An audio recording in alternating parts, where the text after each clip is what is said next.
As Commander-in-Chief, it's my great honor to announce that I have approved a plan for the Navy to begin the construction of two brand new, very large, largest we've ever built, battleships.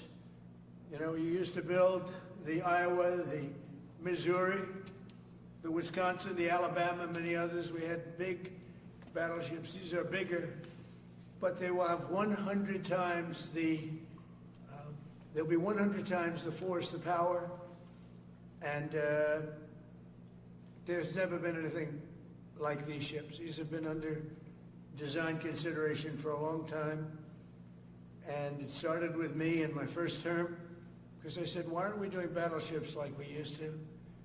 And these are the best in the world. They'll be the fastest, the biggest, and by far 100 times more powerful than any battleship ever built. So if you look at the Iowa, the Missouri, Wisconsin, Alabama, and others, but they were similar in size, some a little bit bigger than the others, but if you take the biggest one, it's 100 times more powerful. They're longer by a little bit, but and they're bigger ships, but they hold much more. They use the word lethality. Battleships are the largest, sturdiest, and most heavily armed vessel built specifically for naval combat. While America's built many new warships over the years, they've tended to be smaller, much smaller, and not conducive to where we are and where we're going, and peace through strength.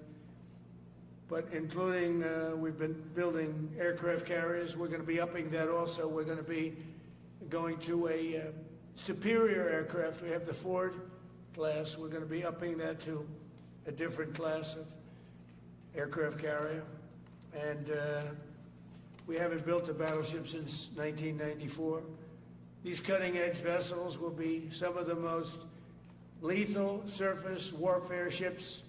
They will be actually the most ever built other than our submarines. We have submarines which will have, in many ways, even more lethality, and we have many of them under construction.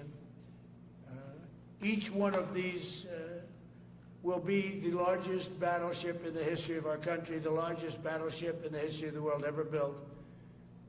And again, it's 100 times more powerful than the previous Iowa class, it's called. Those are the big ones that you'd see on a show. Victory at Sea. I don't know if anyone's seen Victory at Sea, but it was a classic.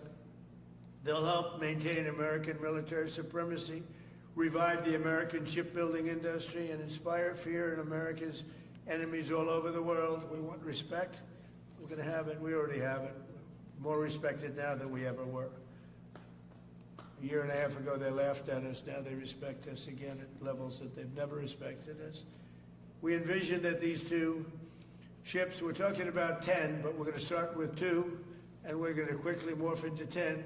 And ultimately, we think it's going to be anywhere from 20 to 25 of these. But we're starting with the first 2 immediately, and we're going to then be very quickly involved with, I think, we're going to do another 8. And then we're going to ultimately, and pretty quickly, have a total of about 20 to 25. We'll make that determination. We envision that these ships will be the first of a whole new class of battleships to be produced in the years to come.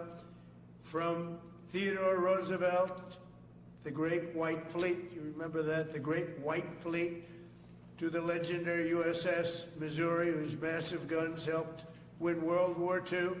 America's battleships have always been unmistakable symbols of national power. We stopped making them for whatever reason, I don't know. And I want to congratulate John Thalen, who is your secretary of the Navy. He came to me the first day we met.